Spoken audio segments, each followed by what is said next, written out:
తెలంగాణ తల్లి రూపకల్పనలో మన సాంప్రదాయాలు, సంస్కృతులు, చారిత్రక నేపథ్యాలను పరిగణలోకి తీసుకొని ఒక నిండైన రూపాన్ని తీర్చిదిద్దడం జరిగింది. మన సంస్కృతికి అద్దం పడుతూ ప్రశాంత వదనంతో, సాంప్రదాయ కట్టుబొట్టుతో, మెడకు కంటే, గుండు పూసల హారంతో, చెవులకు బొట్ట కమ్మలతో, ముక్కు పుడకతో, బంగారు అంచు కలిగిన ఆకుపచ్చ చీరలో, చేతికి గాజులు, కాళ్లకు కడియాలు, మెట్టలతో, చాకలి ఐలమ్మ, సమ్మక్క సారలమ్మ పోరాట స్ఫూర్తితో, ఎంతో హుందాతో కూడిన ఆహార్యంతో మన తెలంగాణ తల్లి రూపొందించబడినది. కుడి చేతితో జాతికి అభయాన్నిస్తూ, ఎడమ చేతిలో తెలంగాణ మాగాణంలో పండే సాంప్రదాయ పంటలైన వరి, జొన్నలు, సజ్జలు, మొక్కజొన్న పంటలతో మన సంస్కృతిని, సాంప్రదాయానికి నిలువెత్తు రూపంగా తీర్చిదిద్దడం జరిగింది. తెలంగాణ తల్లి నిలుచున్న పీఠం మన చరిత్రకు దర్పణంగా రూపొందించాం. తెలంగాణ చిరునామనే ఉద్యమాలు, పోరాటాలు, అమరుల ఆత్మ బలిదానాలు. దానికి సంకేతంగా పీఠంలో బిగించిన పిడికిళ్లను పొందుపరచడం జరిగింది. పోరాడి సాధించుకున్న తెలంగాణ రాష్ట్రాన్ని ప్రపంచంలోనే సమున్నతంగా నిలబెట్టాలన్న లక్ష్యాన్ని గుర్తు చేస్తూ చేతులన్నీ కలిపి పీఠాన్ని మోస్తున్న తీరు తెలంగాణ పునర్నిర్మాణ రీతిని తెలియజేస్తున్నాయి.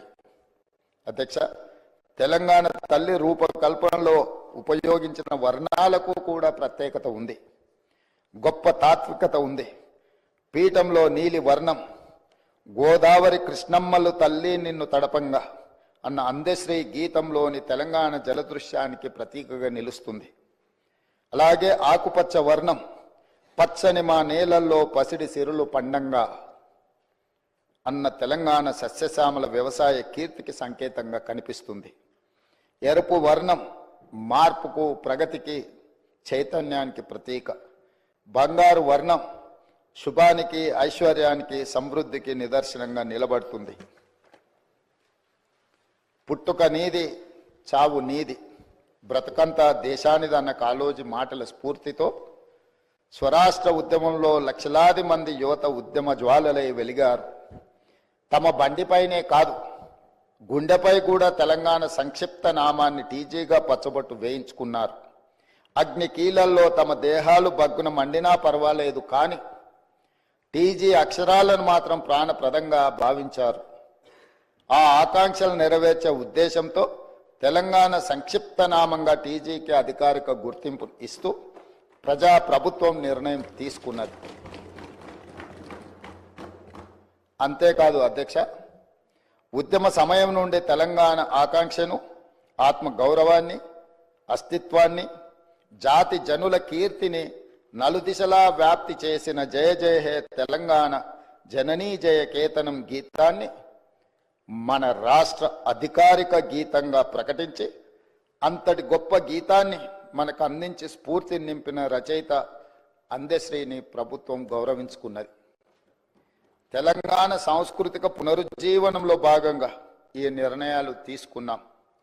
ఆ క్రమంలో అత్యంత కీలకమైన తెలంగాణ తల్లిని మన అందరం కలిసి ఆవిష్కరించుకోవడం చరిత్రలో చిరస్థాయిగా నిలిచిపోయే ఘట్టం.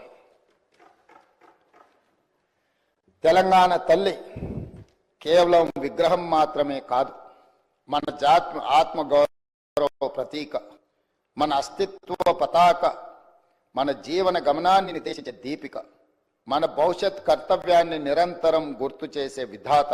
అందుకే ఇకపై ప్రతి ఏటా డిసెంబర్ 9 నాడు తెలంగాణ తల్లి అవతరణ ఉత్సవం అధికారికంగా నిర్వహించాలని ప్రజాప్రభుత్వం నిర్ణయం తీసుకున్నది. తెలంగాణ కీర్తిని విశ్వవేదికపై వైభవోపేతంగా చాటి చెప్పేలా ఈ ఉత్సవాన్ని ఘనంగా జరుపుకుందాం. ఈ చారిత్రాత్మక నిర్ణయానికి మీరంతా గుండె లోతుల నుండి ఆమోదం తెలుపుతూ పెద్ద ఎత్తున కరతాళ ధ్వనులతో హర్షాన్ని, ఆమోదాన్ని తెలపాలని కోరుతున్నాను సభ్యులందరూ.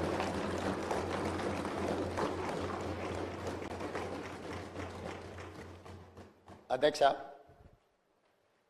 ఇంతకుముందు ప్రస్తావించినట్టుగా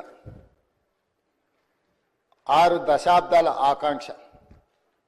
ఎన్నో సందర్భాలలో ఈ తెలంగాణ సమాజం శక్తినంతా కూడదీసుకొని అమరులైనా పర్వాలేదు ఈ తెలంగాణ రాష్ట్రాన్ని సాధించుకోవాలని 6 దశాబ్దాలు వీరోచితంగా పోరాటాలు చేసింది. ఆ పోరాటాలలో ఉస్మానియా కాకతీయ యూనివర్సిటీలు ఒక ప్రత్యేకమైన భూమికను పోషించినాయి. ఉన్నత విద్యలు చదవాలని, తద్వారా తమ కుటుంబము ఆ పిల్లల యొక్క బంగారు భవిష్యత్తు ఉండాలని తండాలలో, గూడాలలో, మారుమూల పల్లెల్లో పేదలు, అత్యంత నిరుపేదలైన బహుజనులు వాళ్ళ పిల్లల్ని ఉస్మానియా కాకతీయ యూనివర్సిటీలకు పంపించడం జరిగింది. కానీ సామాజిక బాధ్యతతో సమాజాన్ని పట్టి పీడిస్తున్న సమస్యల్ని పరిష్కరించుకోవాలంటే విద్య ఒక్కటే కాదు, పోరాటం కూడా చెయ్యాలి. ఈ 4 కోట్ల తెలంగాణ ప్రజల పక్షాన మేము నిలబడాలి అనే ఒక సామాజిక బాధ్యతతోని లక్షలాది మంది విద్యార్థులు ఉద్యమ బాట పట్టినారు అధ్యక్ష. వారి స్ఫూర్తితో 6 దశాబ్దాలు, తొలి దశ తెలంగాణ ఉద్యమం కావచ్చు, మలి దశ 1996 తెలంగాణ జనసమితి ఆధ్వర్యంలో జరిగిన మలి ఉద్యమం కావచ్చు, రకరకాల రూపాలలో తెలంగాణ ప్రజలు సందర్భము, సమయము వచ్చినప్పుడల్లా ప్రత్యేక రాష్ట్ర ఆకాంక్షను వెల్లువెత్తుతూనే చూపించింది అధ్యక్ష. కానీ వివిధ కారణాల చేత వాయిదాలు పడుతూ వస్తున్నప్పుడు ఇక ఎలా అయినా సాధించాల్సిందే, చివరి రక్తపు బొట్టు వరకు, ఆఖరి శ్వాస వరకు తెలంగాణ సాధించడం కోసమే సమిధలైనా పర్వాలేదు అని చెప్పి ఆనాడు యువత ఈ రాష్ట్ర సాధనకు ముందుకు వచ్చి ఓ శ్రీకాంతాచారి, ఓ కానిస్టేబుల్ కిష్టయ్య, ఓ యాదయ్య, ఓ ఈశాన్ రెడ్డి, ఎంతోమంది విద్యార్థులు ఉద్యమకారులై ఆకాశంలో తారా జువ్వలై వెలిగి ఈ తెలంగాణ రాష్ట్రాన్ని సాధించాలన్న పట్టుదలతో అమరులైన అధ్యక్ష. శ్రీమతి సోనియా గాంధీ గారు ఒక తల్లిగా బిడ్డ లేదా కుటుంబ సభ్యులు, వారి అత్తగారు శ్రీమతి ఇందిరాగాంధీ గారు కావచ్చు, ఆనాటి ప్రధానమంత్రి శ్రీ రాజీవ్ గాంధీ గారు కావచ్చు, కళ్ళ ముందనే నేల కొరిగి ఈ దేశం కోసం ప్రాణాలు అర్పించినప్పుడు ప్రత్యక్షంగా బాధ ఏందో చవి చూసిన మాతృమూర్తిగా శ్రీమతి సోనియా గాంధీ గారు రాజకీయ ప్రయోజనాలు, రాజకీయ ఆలోచనలు పక్కన పెట్టి ఏది ఏమైనా సరే ఇచ్చిన మాట నిలబెట్టుకోవాలి, తెలంగాణ ప్రజల యొక్క ఆకాంక్ష నెరవేర్చాలని ఒక ఉదాత్తమైన నిర్ణయం తీసుకొని వారు ముందుకు వచ్చి మొట్టమొదటిసారి డిసెంబర్ 9, 2009 నాడు కేంద్ర ప్రభుత్వం తెలంగాణ రాష్ట్ర ఏర్పాటు ప్రక్రియను ప్రారంభిస్తున్నామని ప్రకటించడం జరిగింది. ఆ తర్వాత చాలా అవాంతరాలు, ఒడిదుడుకులు ఎదురైనా వారు తెలంగాణ రాష్ట్రాన్ని ఇవ్వడం జరిగింది.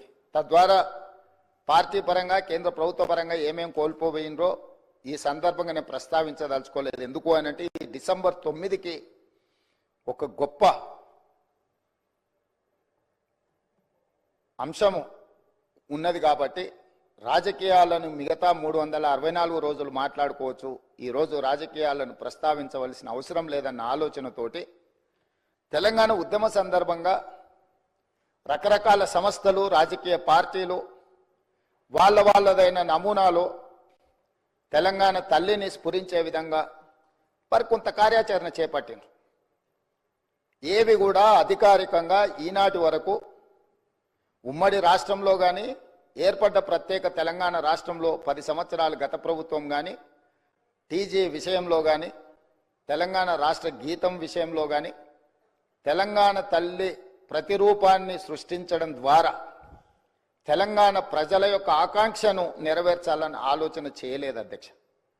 ప్రజలెన్నుకొని ప్రజాప్రభుత్వం అధికారంలోకి వచ్చిన ఎంబడే ప్రజల ఆకాంక్ష మేరకు పనిచేయాలని టీజీని పునరుద్ధరించుకోవడమే కాదు, ఆనాడు ఉద్యమ సందర్భంగా బండ్లపైలనే కాదు గుండెలపైన రాసుకున్న టీజీని పునరుద్ధరించడం ద్వారా తెలంగాణ ఆత్మగౌరవ ప్రతీకగా టీజీని ఈరోజు మనం రాసుకుంటున్నాం గొప్పగా.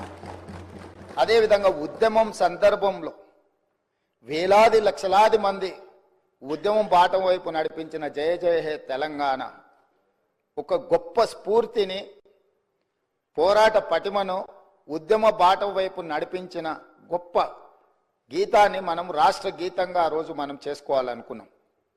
కానీ 10 సంవత్సరాలు తెలంగాణ రాష్ట్రానికి అసలు రాష్ట్ర గీతమే లేకుండా పోయింది అధ్యక్ష. అందుకే తమరు స్పీకర్గా బాధ్యత చేపట్టిన తర్వాత, ఈ ప్రభుత్వం ఏర్పడిన తర్వాత దశాబ్దాల కాలం పాటు త్రిలింగ దేశం నుంచి తెలంగాణ రాష్ట్రంగా అవతరించిన తెలంగాణకు రాష్ట్రీయ గీతం లేకపోవడం ఒక లోటుగా భావించి ఆ జయ జయ హే తెలంగాణ గీతాన్ని రాష్ట్ర గీతంగా మనం ఈరోజు పొందుపరుచుకొని ఏ శుభకార్యం మనం చేపట్టినా, రాష్ట్ర ప్రభుత్వ అధికారిక కార్యక్రమాలు చేపట్టినా జయ జయ హే తెలంగాణను పాడుకుంటూ ఈరోజు మనం పనిలో ముందుకు సాగుతున్నాం అధ్యక్ష. అదేవిధంగా 10 సంవత్సరాలు గత ప్రభుత్వంలో తెలంగాణ తల్లి ప్రతిరూపమే అధికారికంగా లేదు అధ్యక్ష. ఒక లోటు. ఈరోజు మన ప్రతీక, మన భావన, మన ఆలోచన, మన ఆత్మగౌరవం, మన అస్తిత్వం ఉట్టిపడే విధంగా చాలామంది తెలంగాణ ఉద్యమంలో పాల్గొన్న ఉద్యమకారులనే కాకుండా కవులను, కళాకారులను, తెలంగాణ సంస్కృతి పట్ల అంకిత భావంతో పనిచేసిన వాళ్ళందరితో చర్చించి చర్చలో 2 అంశాలు ప్రస్తావనకు వచ్చినాయి అధ్యక్ష. ఒక అంశం తెలంగాణ దేవత, రెండవ అంశం తెలంగాణ తల్లి. తెలంగాణ మూర్తి దేవతలాగా వజ్ర వైదూర్యాలతో, కిరీటాలతో, భుజకీర్తులతో ఉండాలా, లేకపోతే తెలంగాణ తల్లి మన తల్లిలాగా మన ఇంట్లో మన అమ్మను చూసుకుంటే మనకి ఏ విధంగా అయితే సంతృప్తినిస్తుందో, ఒక అమ్మ మనల్ని ఎంత ప్రేమగా గుండెల్లో పెట్టుకొని చూసుకుంటుందో అట్లా ఉండాలని ప్రస్తావన వచ్చినప్పుడు మేధావులు, ఉద్యమకారులు, కవులు, కళాకారులు మనం తెలంగాణ తల్లి అనే భావనతోనే ఉద్యమ బాట పట్టినాం. మనకు తల్లి కావాలి, దేవత గుడిలో ఉంటుంది, తల్లి మన ఇంట్లో ఉంటుంది, తల్లి ఒళ్ళో మనం పెరుగుతాము. కాబట్టి మనం తల్లి ప్రతిరూపమే పెట్టుకోవాలని చెప్పి వాళ్ళందరూ సూచన చేశారు. ఈరోజు ప్రతి ఇంట్లో కన్న తల్లిని చూసే విధంగా ఈరోజు తెలంగాణ తల్లిని చూసిన తెలంగాణ సమాజంలో ఎవరైనా, అది తమరు కావచ్చు అధ్యక్ష, నేను కావచ్చు, లేదా మా శాసనసభ్యులు ఎవరైనా, ఈరోజు సభలో ఉన్న ఏ సభ్యుడికైనా తెలంగాణ తల్లిని చూస్తే సొంత మాతృమూర్తిని చూసిన ఒక గొప్ప అనుభూతితో తెలంగాణ సంస్కృతి, సాంప్రదాయాలు, అస్తిత్వం, బహుజనుల తెలంగాణ తల్లిని ఈరోజు మనం ప్రతిష్ఠించుకుంటున్నాం అధ్యక్ష. ఇంత గొప్ప నిర్ణయం తీసుకున్నప్పుడు డిసెంబర్ 9 ఎలాంటి వివాదాలు, రాజకీయాలకు తావు లేకుండా తెలంగాణ సమాజం అంతా, రాజకీయ పార్టీలు కావచ్చు, ప్రజాప్రతినిధులు కావచ్చు, అదేవిధంగా రైతు కూలీ సంఘాలు కావచ్చు, లేకపోతే తెలంగాణ సమాజంలో వివిధ సామాజిక వర్గాలకు ప్రాతినిధ్యం వహిస్తున్నారు కావచ్చు, 4 కోట్ల తెలంగాణ సమాజం అంతా ఒక్కటై ఏకగలంతో ఈరోజు తెలంగాణ తల్లి అవతరణ ఉత్సవాలు జరుపుకుని ఉంటే బాగుంటుంది. మన పట్ల ఇతర రాష్ట్ర, ఇతర దేశ ప్రజలకు కూడా ఒక గొప్ప గౌరవం పెరుగుతుండేది అధ్యక్ష. దురదృష్టవశాత్తు కొంతమందికి ఇది నచ్చలేదు. ఒక వ్యక్తి, ఒక కుటుంబము, ఒక పార్టీ ఆలోచననే 4 కోట్ల తెలంగాణ ప్రజలన్న ఆలోచన, భావన సమంజసం కాదు. మధ్య యుగాలలో చక్రవర్తులు నేనే రాజ్యం, రాజ్యమే నేననే భావనలో, భ్రాంతిలో ఉండేవాళ్ళు అధ్యక్ష. మధ్య యుగాల చక్రవర్తుల యొక్క ఆలోచనతో ప్రజాస్వామ్యంలో ప్రజాప్రభుత్వం నడవదు అధ్యక్ష. 4 కోట్ల ప్రజలు ఏం కోరుకుంటున్నారో, వాళ్ళ ఆలోచన ఏందో, ఆ ఆలోచనలకు ప్రతిరూపమే ఈనాటి ప్రజాప్రభుత్వం. అందుకే ఈరోజు ఈ రాష్ట్రాన్ని పరిపాలించే సచివాలయం పరిపాలనకు గుండెకాయ. ఆ గుండెల్లోనే తెలంగాణ తల్లిని ఉండాలి, ప్రతిష్ఠించాలి అని ప్రభుత్వం భావించి ఈరోజు సాయంత్రం 6:05 తెలంగాణ మాతృమూర్తిని, తెలంగాణ తల్లిని మనం ఆవిష్కరించుకోబోతున్నాము.